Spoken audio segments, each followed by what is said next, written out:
Hey, what's up, everybody? True Boxing here. Thank you for coming back to get hit with the truth. So today we are doing the we're continuing my annual top 10s, as we are going to look at my number 3 super bantamweight in the world right now, the former 2-division world champion, former unified super bantamweight champ, Marlon Tapales. Now, before we get into that, if you could smash the like button, leave a comment, or subscribe to the channel, I really do appreciate any and all support that I can get as I continue to build my channel here. So Tapales from the Philippines, the veteran, 32 years old right now. He moves up one spot from number 4 to number 3 this year, and he really didn't even do much. He fought twice.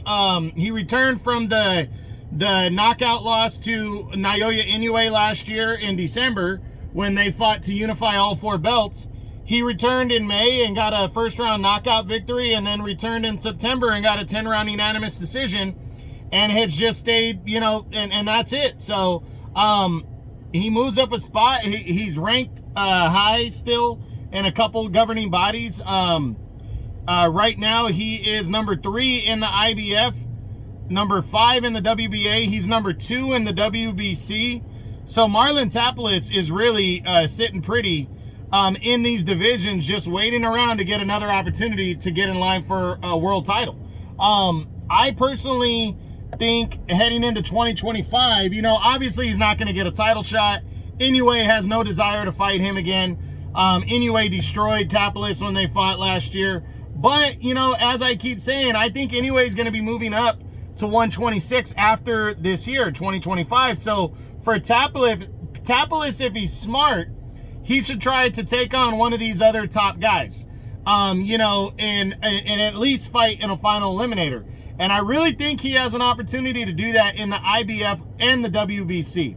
First, with the IBF, Sam Goodman is the mandatory challenger right now, and he's getting the crack at Inoue on January 24th. So once that's over with, the top 2 spots in the IBF are going to be vacant, and Marlon Tapales is going to be sitting there as the highest rated challenger. So the IBF will order a final eliminator, and Tapales could face the undefeated Shabazz Massoud next to become the mandatory challenger. If not that one, Marlon Tapales is number 2 in the WBC, and David Picasso, the undefeated contender, is number 1. So they could rematch right there. Also, you have interim champion MJ Marajan Akhmadaliev sitting as the, you know, as I said, the WBA interim champion. He's ready to fight, but I think MJ, if he was smart, he should offer a rematch to Tapales so he can erase that defeat and get Inoue interested in fighting him, because Inoue has been avoiding MJ. Marlon Tapales is number 5 in the WBA. That means he's not going to get an opportunity really to fight in an eliminator if he doesn't take on like the interim champion Akhmadaliev, if the WBA doesn't order it. So I think Marlon Tapales is going to get an opportunity to punch a ticket. And he's ranked high in 3 of the governing bodies. That means he wouldn't be paying those sanctioning fees if he wasn't ready to go and do something this year, in my opinion. So he went 2-0 with a knockout in 24, bounced back nicely from the loss to Inoue, and now has an opportunity to get right back into the mix.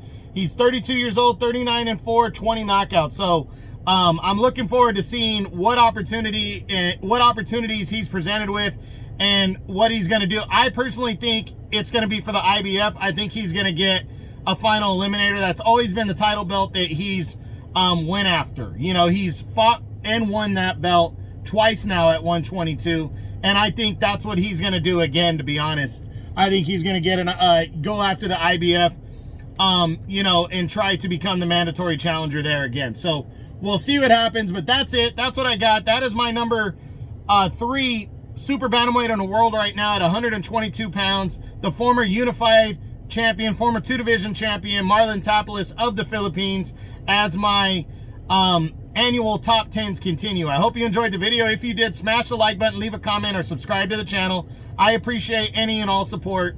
This is True Boxing, and you've been hit with the truth.